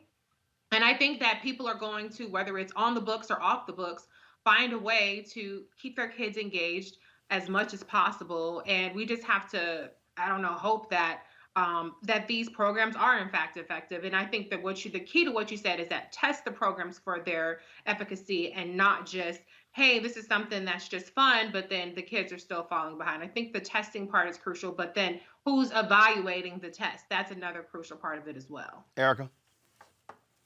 Sure. And this is a moment where parents are overwhelmed. You have a lot of the kids that are suffering. Their parents are essential workers. And so they're toggling between COVID-19, appropriate housing for their children, and now particularly for people that have 2, 3, 4, 5 children, have large families, having to toggle that responsibility amongst all of those children. So you want to just add this, one of a 2013 report that our guest, Miss Patricia, she cited the Organization for Economic Cooperation and Development in 2013 said that the United States, particularly youth and adults, were less proficient or far behind proficiency as it relates to literacy, math, and tech-rich problem solving. So when we kind of think about that's where we were in 2013, and as Dr. Carr said, that this country does not place public education as a priority. We're looking at 2020, where we're really at a definitive time. It's not just about the schools being able to collect additional dollars for having bodies, but also making sure that under these circumstances that kids are learning and thriving, particularly those kids that were not already learning and thriving and needed extra attention. So I think that this is a moment where it's kind of, there's a lot that's happening, but as you said, this is an opportunity. Our children through the school system have been treated disproportionately bad as it relates to the school resource officers, teachers who are largely white, not having interaction with Black male teachers or Black teachers, some throughout their entire K through 12 career. So the reimagining part, or the actual start of something new, considering all of those factors, where parents are they being impacted by not having access to broadband because of rural areas or in urban areas where they live, or the affordability to come together, put all those pieces together. And I believe that there is something that we can essentially come up with that will be far more powerful. It will also help to keep our kids safe, let them thrive in an environment where they feel and see people that look like them, and then also really put us in a place where we'll be able to compete on not just nationwide, but on a global scale because of this different approach that's taken. A final comment back to you, Greg. You made this point earlier. You're right. It is going to also cause some people to now have to really deal with how they're spending resources, how they're allocating resources. And it's also about to expose some folk who ain't needed in education. Roland, it's funny. I think what you said earlier, again, all has been revealed. Once you flatten the access, and certainly especially what Erica just said about and Reese saying folks are looking for alternatives. They're looking any and everywhere. But once you've taken away the brick and mortar, somebody like the 80-year-old sister who's got her iPad says she don't want her TV. She can click from one website to the other, has access to all those news shows, and this one, because people are intelligent. They can make a choice. Teachers are now being revealed of who's teaching and who's not teaching. And as far as I'm concerned, I can't imagine. As somebody who is virtually, I'm almost always analog, brother. I need the book, I need the paper, I need to write. But this thing forced me into cyberspace. So guess what? The folks who have been hiding behind the prestigious university name and the 3 or 4 books and the conversation, guess what?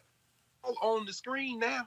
Click, click, click, click, click. And what's being revealed is quality will emerge. And so now this is the moment for Black institutions to reveal to the world the thing that has made us all along.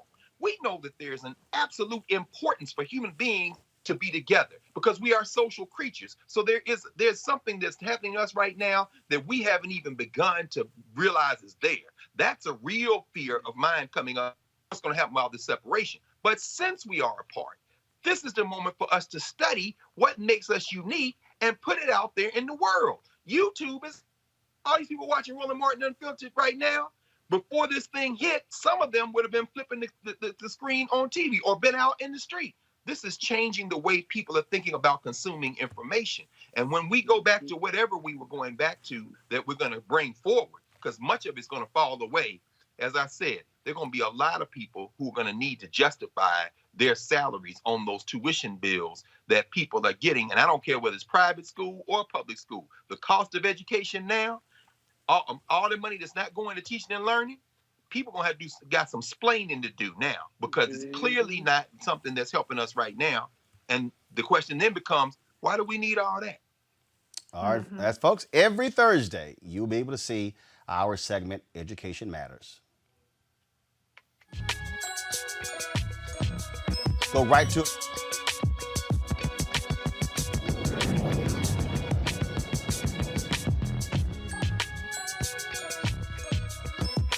All right, folks, we come back on Roland Martin Unfiltered. The governor of Alabama apologizes to one of the sisters who was hurt in the 16th Street Baptist Church bombing. And we'll talk about the California law that could lead to reparations in that state. All of that next on Roland Martin Unfiltered. You want to support Roland Martin Unfiltered? Be sure to join our Bring the Funk fan club. Every dollar that you give to us supports our daily digital show. There's only one daily digital show out here that keeps it black and keep it real as Roland Martin Unfiltered. Support the Roland Martin Unfiltered daily digital show by going to RolandMartinUnfiltered.com. Our goal is to get 20,000 of our fans contributing $50 each for the whole year. You can make this possible. RolandMartinUnfiltered.com. Alabama Governor Kay Ivey extends an apology to the surviving fifth girl of 1963 KKK bombing at 16th Street Baptist Church. Sarah Collins Rudolph was 12 years old when the explosion of a bomb planted by the KKK went off in the basement, outside of the basement of the 16th Street Baptist Church in Birmingham, Alabama. Rudolph's sister and 3 other young girls were killed. The apology comes 57 years later, and after multiple pleas for an apology, compensation, restitution for the decades of physical and emotional suffering she has endured. Well, we'll see if that money comes next, Reese, but this is obviously, it does matter. But the reality is this here. Alabama had state-sanctioned racism. Those individuals were acquitted. Later, they were found guilty when now Senator Doug Jones was the U.S. attorney there. But this black woman has endured pain, physical pain, for 57 years and has had to pay for it herself. Yeah, it is very, very, very belated, but I can't help but feel like it's still a welcome development. You know, we always talk about what justice looks like, and I don't know if it's possible to give anybody justice in this circumstances, but I just think that it's long overdue. I think that it's a positive development that it's happening right now. And you mentioned Doug Jones. I just want to mention that he's running for re-election too, and he's in a very close race. And so these are the kinds of things that help remind people of the differences between our elected officials and the people that are supposed to fight for us, and the elected officials and the people who are actually leading with some sort of moral courage and conscience in this nation. Absolutely. And when we talk about, again, history, Erica, I mean, these things, I mean, you know, when we talk about impact of racism, and this is where I think one of the mistakes, and we're going to talk about the California bill in a second, when people bring up reparations, when folks talk about slavery, I'm not ignoring slavery, but what you have to understand is that when you're in that particular battle and dealing with people who say, well, I'm not going to pay for something that happened in the 1800s, here's the deal. Housing, discrimination laws in housing still impact black people today. There are millions of black people who are alive today who were directly impacted by federal housing laws. Individuals who were impacted by state laws, impacted by city laws as well. Here's a case where here's a black woman still living who was a child in 1963 who to this day is still being impacted by the legacy of Jim Crow. Cut the damn check. That's what I have to say to Kay Ivey in the state of Alabama, particularly when you look on her website and there is no mention of Miss Williams Rollins on her page, and that she's working towards providing some type of restitution or something related to her apology is nowhere on her governor's website. And the other thing that really struck me about this black woman, this powerful black woman, is that not only has she endured the loss of her sister, but then the loss of an eye, in addition to doing physical labor for the past 50 plus years, being a housekeeper and factory worker without health care. Cut the damn check. That's it. You're talking about every time somebody comes around this moment when it's memorialized and they're talking about it in speeches, effectively, she is a part of that moment. The PTSD is definitely off of the chain, and this country owes her restitution. Cut the damn check. Greg, again, there are so many other cases in individuals who have had to deal with injustice, who've had to deal with the legacy of racism. And again, I think how we talk about it and how we walk people through it and explain these things is critically important. Because again, I get a kick out of what was it when what was it? It was recently I forgot whatever the issue was, and they were bringing up something and they talked about slavery, and then they jumped to present day, and I was like, I'm sorry, y'all can't skip over. I'm like, how your ass want to skip over 1865 to 1877 Reconstruction, and then with the Great Compromise of 1877, 92 years of Jim Crow? I'm like, no, you just can't skip over and act like. I don't know what it was when Bill Barr said, well, other than the period of slavery, which was another kind of restraint, there's been no other time in American history like we're seeing with these masks. I'm like, your ass ain't gonna skip all them damn decades of Jim Crow, pimp. Well, he can skip it, Roland, as far as I'm concerned. Well, I ain't gonna let him skip it. Well, no, see, you know what? And that's the beautiful thing about you, brother. Again, Cleo always says is your ethic. You ain't letting nobody get away with anything. Some of us, I'm looking at that toad like we don't live in the same country anyway. We're gonna break your whole political back, young fella. So, but you gonna hold everybody to the same account. Roland, is not ancient history. Carolyn Bryant Donham still walks the earth. The accuser that got Emmett Till killed. So Mike Epstein is gonna need y'all to come out and break the back of Cindy Hyde in the state of Mississippi. In Alabama, Coach Tuberville, shout out Coach Tuberville, all them black men helping you try to win some games at Auburn, and Charles Barkley out here talking crazy out of both sides of his mouth. Coach Tuberville, you need to have your political back broken by black people and white human beings in the state of Alabama. Kay Ivey.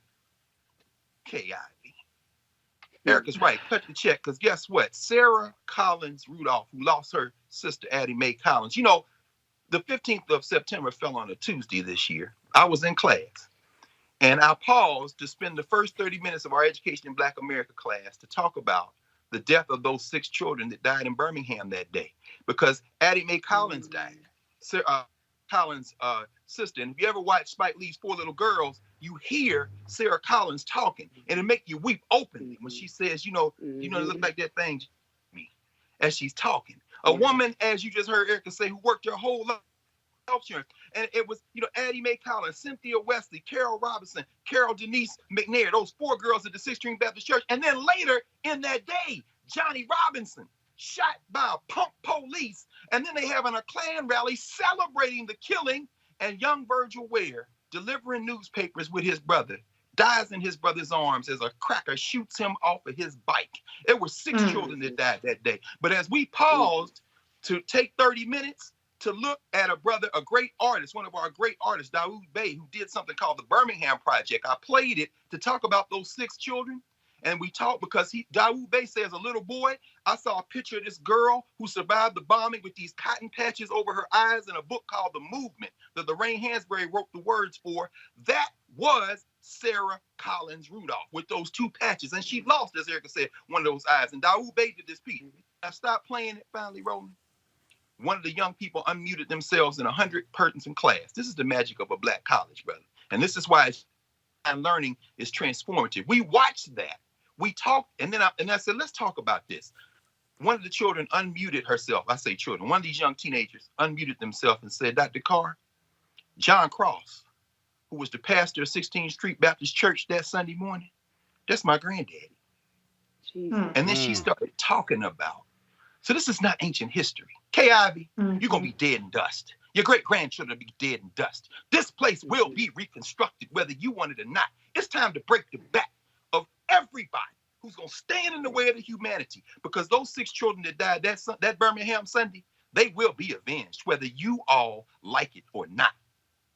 Let's talk about what happened in California, where a historic law was passed. California became the first state to adopt a law that paves the way for black residents and descendants of slaves to receive reparation payments. Legislation does not commit to any specific amount. However, it does establish a 9-person task force that will study the impact of slavery on black people in California. Then they will recommend what kind of compensation should be provided, who should receive it, and what form it will take.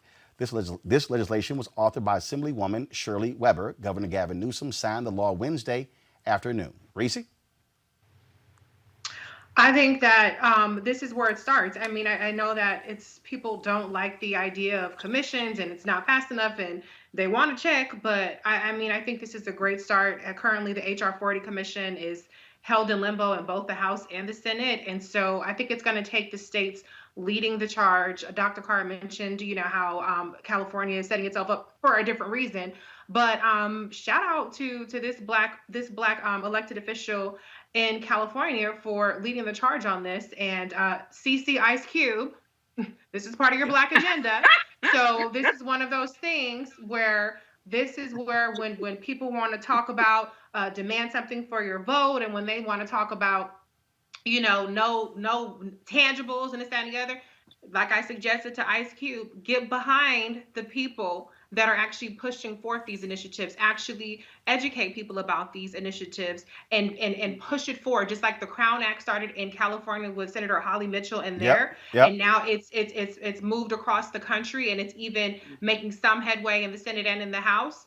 This is where it starts. And so all of the people out there, if you have a platform, if you have a voice, you should be celebrating this. Not to say that it's enough, but it's a start. And this is the kinds of stuff that people say they want. And so when it actually comes about, let's make sure that we keep the momentum going and we spread it to other areas. Greg. No, I agree. Reese is absolutely right. By the way, looks like the Crown Act is effective today in the state of Maryland. My sister, who you've had on the show, Osmoa, who has been a moving force behind the Crown Act, celebrating it. It's spread, as Reese said, all over, and it starts in California. And Reese, I think Q may have heard you, because he was actually on the virtual signing and helped the leader of the California Democratic Legislative Caucus, Shirley Weber, to help get this passed. So I think he might be listening. I think he might. But Shirley Nash Weber, I must say this about Assemblywoman Weber from the 79th Legislative District there in California. She is a professor emeritus of Africana Studies at San Diego State University. She retired from the academy and in the legislature pushed through the Ethnic Studies Bill, this reparations bill. And if you get a chance to read AB 3121, this bill, it's actually superior in many ways to HR 40. It's a very elaborate bill to study and to make proposals, which include apologies, which include trying to figure out who will get it, how they'll get it, all kinds of delivery systems. She was the president for 2 years of the National Council of Black Studies. She is living evidence, this Black woman, who is a leader in the California state legislature. She is living evidence of why it's important to study your history and culture. It isn't just politicians being politicians. You ought to have some content and some knowledge. And then you can go to a celebrity like Cube and say, hey, man, put this on your platform and move with it. And he said, okay, I'm going to do that. You can go to your fellow legislators and say, let's get this passed. And she wrote that legislation with the knowledge built on 40 years of teaching and studying experience and teaching young people. So shout out to Assemblywoman Shirley Nash. That's a great job. I do want to get to this story here, Erica. Federal law enforcement officials were told to make public comments sympathetic to Kyle Rittenhouse, the 17-year-old white supremacist charged with fatally shooting 2 protesters in Kenosha, Wisconsin. The internal Department of Homeland Security talking points suggested that they note that he took his rifle to the scene of the rioting to help defend small business owners. The talking points also say Kyle, quote, Kyle was seen being chased and attacked by rioters before allegedly shooting 3 of them, killing 2. The document instructs officials, if they are asked about Rittenhouse, to say they are not going to comment on an ongoing investigation, and to say that what I will say is that Rittenhouse, just like everyone else in America, is innocent until proven guilty and deserves a fair trial based on all the facts, not just the ones that support a certain narrative. This is why we try the accused in the court of law and not the star chamber of public opinion. Bottom line here, Erica, Donald Trump pretty much followed those talking points. This is how, again, how this administration, how they provide aid and comfort to white supremacists.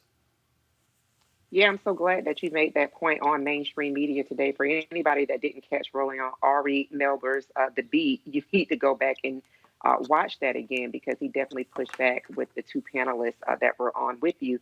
But I'll say that this is more par for the course of this necrotic regime, particularly when you think about the Department of Homeland Security was stood up under the George W. Bush administration right after 9/11. And essentially Americans, not all, but there was just really a snatching away of some democratic rights, and that we're seeing that more and more being exploited by this particular regime around metadata collection, around surveillance, and really around the intrusion of privacy. And so those statements is another reason for me that I don't give kudos to people that have served in this regime who come out and say that, well, you know, people ought to, these are the things that happened during the time that they served. They collected a nice taxpayer funded check. And so to serve and then to come out to tell us pretty much what we already know and give some more inside details does not get an applause from me, at least. So for me, this is more par for the course when you look at Ken Cuccinelli, who I'm still trying to figure out and understand how in the world is he still serving in DHS when he's been seen to not only lie, which is kind of an ingredient for being in this regime, but he's really kind of inflated the different roles that he's is eligible to serve within DHS. So this really is, I think, another reason that people need to engage in this general election, 2020 general election that our sister Reese refers to as this is a generational election, not just a general election, because you want to see these different federal agencies that are pretty much sycophantic to this regime leader. You want to see those people fired, replaced, and other people either confirmed or appointed to those particular positions. But for me, I wasn't surprised by it. Very much so not surprised also the language that was used, because it's kind of more of the same with mainstream media as well, too. And that's what, and again, Reese, I keep making the point, when you said it earlier, you look at this administration, this is what happens when you put white supremacists in power. Right. This is like I said, it's beyond an infiltration. This is a complete takeover. This is state-sanctioned vigilantism, which I think is actually a generous word for white supremacist terrorism. But this is coming from the top, from the Chad Wolfs and the Ken Cuccinellis, who are basically aiding and abetting criminals.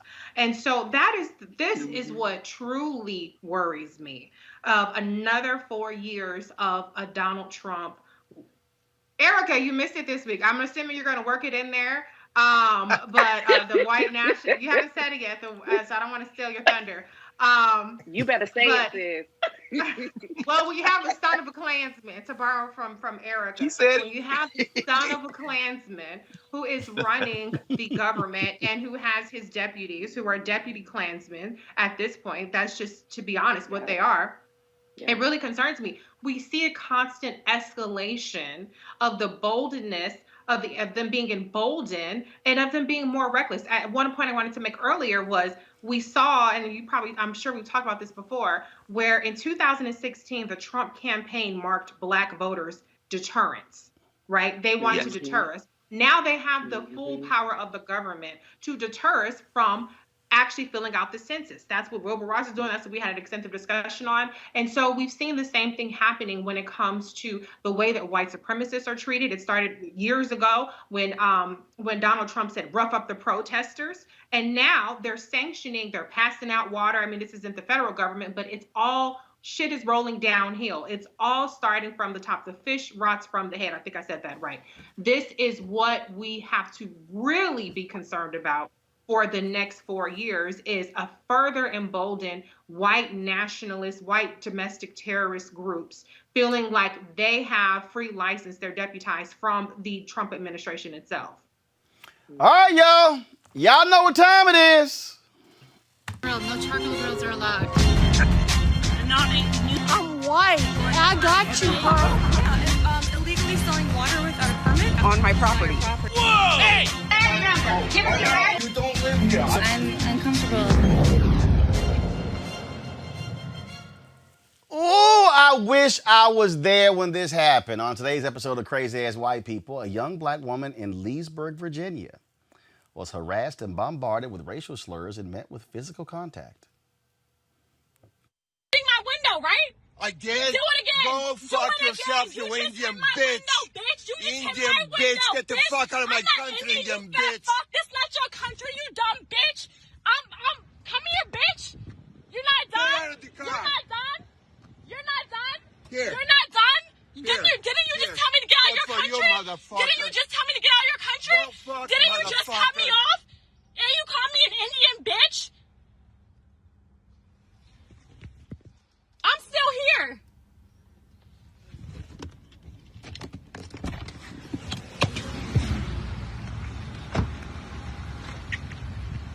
You have me fucked up. Now, Greg, you know, first of all, I live in Leesburg. I'm trying to figure out where in the hell that CVS is because I want to drive by there every single day.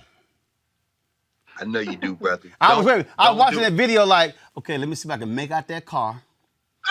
Then I can figure out where that. I saw the Harris Teeter in the seat. You know what? Okay, hold up. Harris Teeter in the seat. Roll that back. Roll that video back. Because I want to spot exactly where that damn CVS is. I think I know exactly as I'm looking at it. Now, I'm looking at it. I'm trying to see. Hold up. That's a CVS. Please, I'm looking at the building. Now, if there's a Shell gas station to the left of that CVS, I know exactly where that CVS is. His ass gonna make me. I'm trying. If she turned that camera, hold on. If she turned that camera, wait a minute, Roland. Hold up. I'm looking at the monitor. Come on. Hold up. Hold up. Turn that camera. There's a bank. It looks like a bank. Hold on. That's a bank right there. Oh, that's the Harris Teeter. She moved it too fast. I think I know what. I think I know it. Hold up. I'm gonna have to find that CVS because I'm gonna have to pay a visit. I'm gonna have to go pick up some Band-Aids or something, Greg. That's right. That's why you want to go there to get Band-Aids, because if Robert or Scott were here right now, and I'll stand in for them without being of counsel, I would say what they would say to you is, you don't want to be doing that, brother. I'm just gonna drive by and my big ass Navigator, little bit ass car he got. I'm just gonna drive by Reese. I'm just I'm just gonna do a little house call. This is why I've been telling people, carry that mace. Shh, your mouth is open. It's all in your mouth now. Can't get it in your eyes. Hey, all I know is it. I feel threatened. My life is in danger. Hey, Erica, if you come near my car, I'm about to stand my ground, and don't be surprised if your ass get hit by that door. Let me tell you something. It is nothing but the grace and the blessing of the Lord that they have not ran into an Erica or a Reese. That was a lot of talking that was going on, and definitely not advocating for people to be violent. However, when we're in an environment of COVID, first of all, you shall not transmit airborne particles to this one, because when you do, now I'm taking that as a threat and an attack on my life, and you gonna get all these hands, which is built on lots of military experience. Plus, I was raised by a Marine. Do not play. I believe that these individuals almost kind of know who to target, so to speak. But a lot of conversation, a lot of boldness. He got one foot in the grave and one on the earth. He could have got it. All I'm saying is, if folk want to keep sitting here playing these games, y'all gonna get hurt. I keep telling these folk, y'all gonna get hurt if y'all keep playing these games, because look, this a whole different crew now.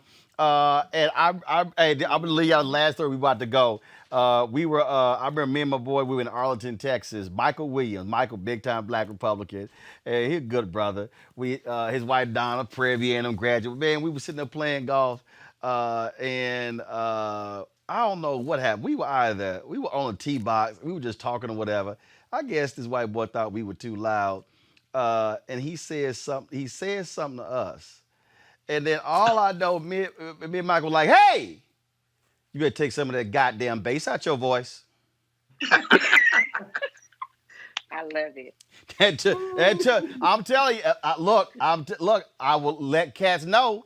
Y'all, we going to end the show with this. Sharana Story sent this tweet. Y'all go to my iPad. Woo! Listen to Africana Car on Roland Martin. Make me want to go grab my black combat boots, my black beret, and my black N95 mask and stand by, not down. Woo! That black empowerment talk got me trying to stay ready. If you stay ready, you ain't got to get ready. Greg, she said she getting all her black gear. Can we take a minute, please, to appreciate the fact that in addition to being brilliant and powerful and forceful, that we have two of the most beautiful Black women on the earth on Thursday nights here. So I just want to take a moment to say that. Well, thank you, Dr. God. Well, I take the moment to say we got beautiful Black women on the show Monday through Friday. Oh, Monday through Friday for sure, but I'm just saying, since I get to be here Thursday, I don't overlook the fact that I got you, but you ain't gonna get me in trouble with the other women who come on the show.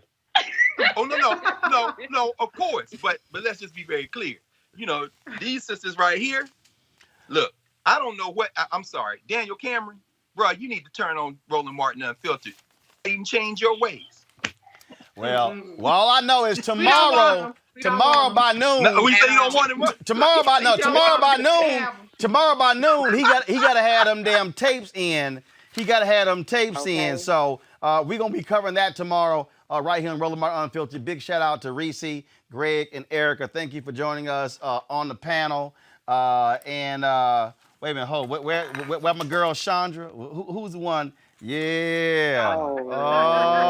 You tell Dr. Carl I'm crushing on him. And I will be his future wife. Greg got a stalker. All right, y'all. We got to go. I'll see y'all tomorrow. Keep it real. Keep it black. Stay strong.